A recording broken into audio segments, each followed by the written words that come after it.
You remember those train sets that you used to put together as a kid? Well, the one you're about to see is what dreams are made of, even for adults.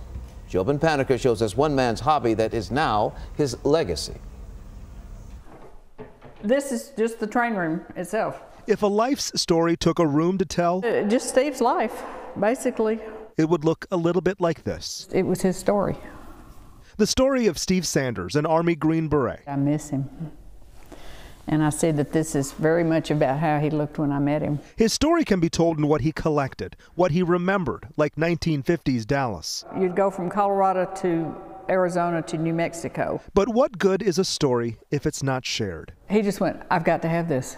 A good part of Steve's story is now at the Discovery Center in Frisco. Yeah, the level of detail is just amazing. I mean, when you look at the rock formations. A G-scale train layout spanning 2,500 square feet. And you're only seeing about a quarter of the layout. It took 8 years to finish and many more years to collect. He would have made it bigger if he could have, I'm sure. The Sanders donated all of it. Steve died 3.5 months after the diagnosis. Jane says her husband did several tours in Vietnam. He was around a lot of Agent Orange.